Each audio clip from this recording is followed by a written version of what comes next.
خلنا وجه جرتان قبي قبيتي أن محمد سراج كم جرتان بك جرتانيتي نجين خيا إسن برها جهو قبي قبي جاكون ورا تك جنة إجلتي جرا قبين قبي دعونغر قبي سرّي سورتي فليفتي قبين تونغا دقيقة سدتي هنگا قراني ديرتي barreeffamoota dogongoraa kan qubee bakka adda addaatti barreeffaman walitti qabneeti maal jechuu akka yaadanii fi maal akka barreessan kan isin agarsiifnu qophii tana keessatti jechuudha.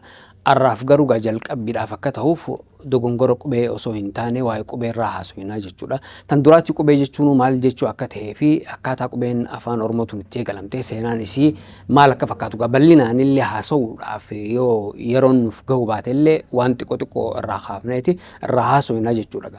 Qophii tana keessatti qophii tanaaf barreeffamoota adda addaa dubbiseetiin jira.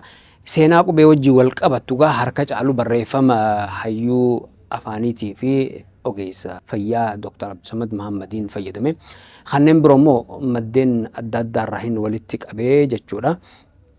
Gama qubeetti gaammoo gudeebinu qubee jechuun maal jechuudha tajettu irraa kaaneeti waa'ee qubee afaan Oromootis jechumaan itti fufna. Qubeen mallattoodha, mallattoo sagalee bakka buutu mallattoon tuni yaada ifii tan ittiin ibsatanii jechuudha. Qubeen waan dubbachuu yaadan barreeffamaan lafa kaayuudhaa fi nama gargaara. Fakkeenyaaf amma namni dubbachuu hin dandeenye waan dubbachuu yaadu sun barreeffamaan kaayee haala saniin barreeffama yookaan qubeetti fayyadamuu danda'a jechuudha. Barreeffamni wanni nama fayyaduuf yaada ifii walitti qabachuudhaa fi waan dubbachuu yaadan irra deddeebi'anii ilaaluudhaa fi nama gargaaraa jechuudha. Afaan Oromootis afaan barreeffamaa ta'uudhaa fi qubee isa barbaachise. Qubee afaan kanaaf barbaachiftu qopheessuudhaan duratti sagalee afaan kana keessa jirtu beekuun dirqama tahaa jechuudha. Maaliif qubee hogguu barreessuudhaaf yookaan qubee qopheessuudhaaf yookaan qubee lafa kaayuudhaaf lafa kaanu sagaleen afaan kana keessa jirtu meeqaata jettuu beekuun dirqama tahaa jechuudha. Maaliif amma haala amma jiru yoo kan laallu ta'e namni hedduun qubee afaan Oromoo lakkoofsi meeqa jennee yoo gaafanne hayyummaan afaaniitu warri afaan baranne jiru hangana jee namatti himuu hin danda'u. Maaliif rakkoon afaan Oromoo kana keessatti mudatte maali qubeelee afaan biraa afaan kana keessatti da'uudhaanii sagalee afaan kana keessa hin jirre gara afaan kanaa fiduudhaanii lakkoofsi qubee afaan Oromoo hanga wallaalamuu ragaheetii jira jechuudha. Gara afaan Oromootti hogguu deebinu sagaleedha jenne jalqabbiin sagalee santu sagalee san qubee bakka buutu qopheeffataa jechuudha warri afaan saniiti. Kanaaf afaan Oromoo keessa sagaleewwan yookaan sagaleelee 30 takkaatu jira. Sagalee tana ala warri jiru sagalee afaan biraati malee afaan Oromootii miti jechuudha. Tana ala itti da'amte taanaani hayyoonni amma yeroo ammaa kana garuu sagalee afaan biraatti heddummeessuudhaan itti da'uudhaani qubeelee afaan Oromoo gara 40tiin gahaniiti jiranii jechuudha. Garuu lakkoofsi hangana jee namatti himu jiraachuu baatus yoo sagalee afaan Oromoo keessatti ijoolleen amma barachuu jirtu yookaan qubeelee afaan Oromoo ijoolleen barachuu jirtu yookaan laallu taate lakkoofsi isaanii hangas takka gaha. Haalli sanii olis itti dabru jiraachuu danda'a yoo xiqqeessine hanga 40 jennee akkasitti lafa kaa'uu dandeenya jechuudha. Kanaaf sagaleen afaan Oromoo keessa jirtu 30 takka yoo taatu taate afaan Oromootiif qubee meeqa barbaachisaa jechuudha. Qubee 30 takka barbaachisaa. Kana ala wanni barbaachisu wanni itti if dadhabsiisanii fi hin jirtu jechuudha. Maaliif qubee walitti heddummeessuun ijoolluma barattu tanaa'u rakkisuu ta'a ijoollumaa dararuu ta'a waan ta'eef haaluma saniin afaanuma kana keessa sagaluma afaan kana keessa jirtu yoo baratanii irra gaarii ta'a jechuudha. Afaan biraatis waggaa afaan biraa baratanii yoo keessa baratanii akkasumatti irra gaarii ta'a jechuudha. Kanaaf qubee afaan kanaaf taatu sagaleelee tana bakka buutu qopheessuudhaaf hayyoonni waggoota hedduu dura gara waggaa 100 dura kan yaalii eegalan. Hayyoota yaalii afaan kanaatiif tattaaffii godhaa turan keessaa warri lammii biyya alaatis keessa jira warra biyya tanaa qofaa miti warra akka Maartiin Mooriinoo fa'aa kaasuu dandeenya jechuudha lammii Xaaliyaanii. Namni kun sagalee afaan kanaaf taatu yookaan qubee afaan kanaaf taatu hanga tokko yaaleetii jira. Akkasumatti ammas akka Afrikaatitti qubee jalqabaa kan qopheesse kan akka Sheekh Bakrii Saphaloo fa'aa kaasuu dandeenya jechuudha. Namni gariin amma qubeen Afrikaa keessatti uumamtee qubee Saabaati fa'aa kajuutu jira. Qubeen Saabaa biyya Yamanitti uumamteeti gara Afrikaa yookaan gara biyya tanaa seente malee qubee Afrikaati miti jechuudha. Qubeen Afrikaa keessatti tolfamte tan jalqaba tan Sheekh Bakrii Saphalooti warra akka Sheekh Bakrii Saphaloo afaan kanaaf qubee kaa'uudhaaf warra yaalee akka fakkeenyaatti kaasuu dandeenya warra akka Muusaa Godifaa fi kanneen birootis hedduu kaasuu dandeenya. qubeelee afaan oromoo tana gaa tayyaalamtee yookaan amma itti fayyadamu jiru tana wajjin ta walitti dhiyaatu tan amma Maartiin Mooriinoo kun tanaa jechuudha.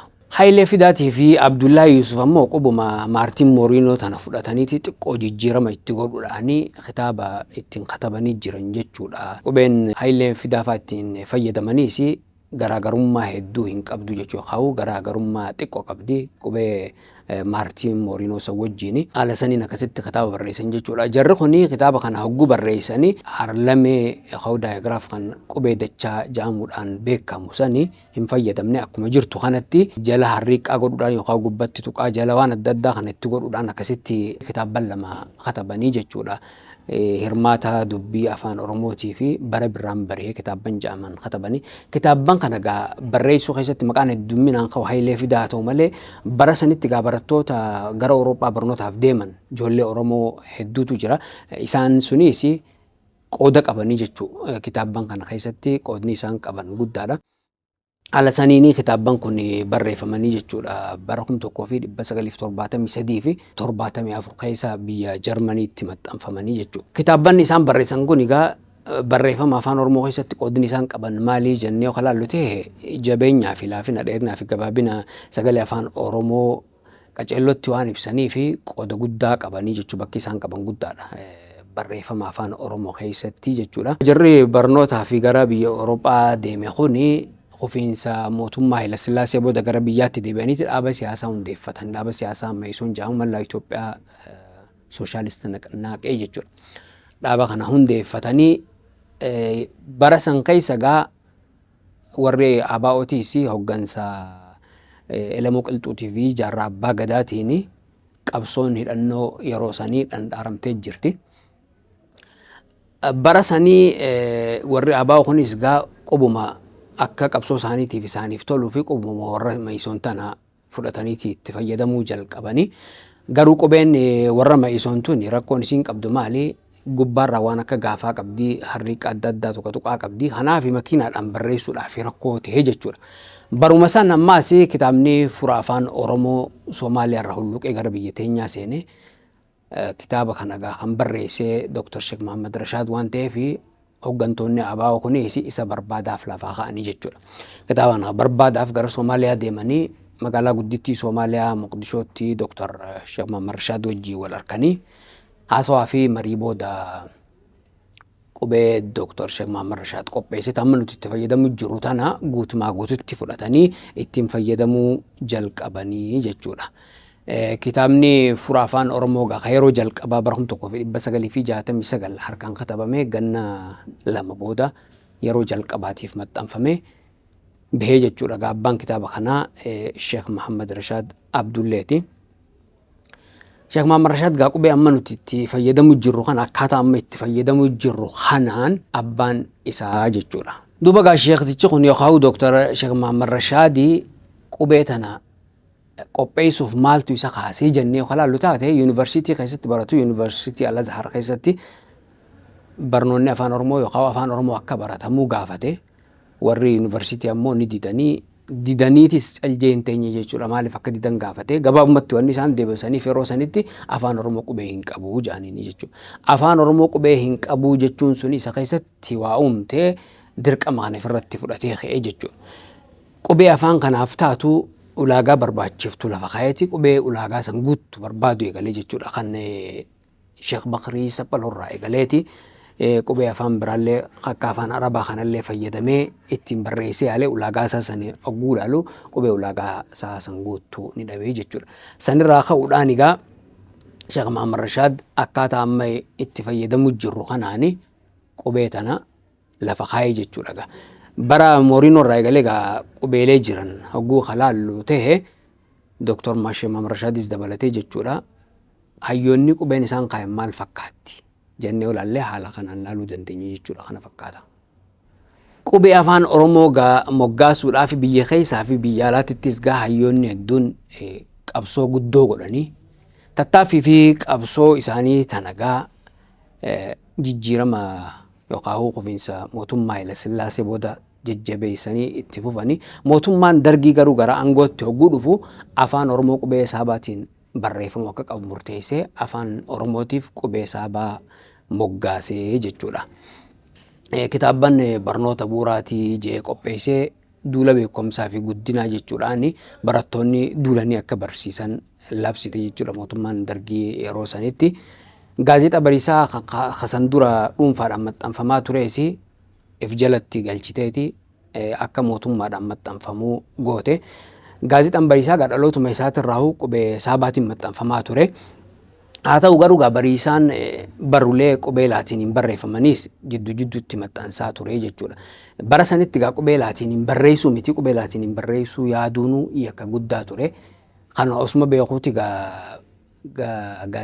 gaazexaa Bariisaa irratti qopheessaa fi gulaalaan gaazexaa Bariisaa Maadii Hamid Muudee barreeffama qubee laatiniin barreeffaman qubeen laatiin qubee afaan Oromootiif mijjooyituu ta'uu isiitii fi akkasumattis hanqina qubeen saabaa afaan Oromootiif barreessuudhaaf qabdu basaqee isaan ibsuudhaan haala saniin uummata biraan dhaamsa gahaa ture jechuudha Maadii Hamid Muudeeti. Wannummaan amma mootummaan Dargii gaazexaa saniif jalatti galchiteefis tanuma jechuudha. Wanti guddaan qubeen laatiin achirratti barreeffamuu kana mormuudhaan mootummaan Dargiif jalatti galchitee akkasitti itti fufte gaa'e. Dargiin ejjennoo akkanaa qabaatus hayyootaa fi sabboontonni dantaa Oromootiif anaannatan qubeelee lafa jiran keessaa tan mijooma qabdu afaan Oromootiif qubee laatiin tahuu barsiisuu fi falmachuu isaanii ittuma fufanii jechuudha sanboodaas. Isaan keessaa gaa tokko wallisaa fi qabsaawaa beekamaa sabboonaa Dr. Ali Birraa kaasuu dandeenya jechuudha. Dr. Ali Birraan bara 1976 aabaa jennee kaanaa tanumaan jalqabna afaanuma keenyaan katabnee dubbifnaa jedhee wallisee kaasee tabaasee maxxansee dhaamsa kana uummata biraan kaasee gaheegaa namninis qubeen afaan Oromoo tana tahuu itti amaneenis namninis akka amanu godhuudhaan nama hedduu qabsoodhaaf kakaasee jechuudha. Qubeen tun gaa wareegama hedduu keessa dabarteeti namni hedduun itti dadhabe namni hedduun itti wareegameeti. Yeroo ammaa tanatti gaa seeraan murteeffamtee ittiin barsiifamaa ittiin baratamaa jirti jechuudha. Qubee haala kana keessa dabartee yeroo ammaa tana as geesse haalli keessa turte maali? Hayyoonni akkamitti ilaalaa turanii waan namni hedduun itti wareegame akkanumatti lafa taa'ee yookaan itti eeda'ee yookaan irraa hir'isuu hedduutu jira. Sangaa qophii itti aantu keessatti itti deebinaa taarraa tanumaan xumurreetti jirra waan daawwattaniif galatoomaa isiniin jenna.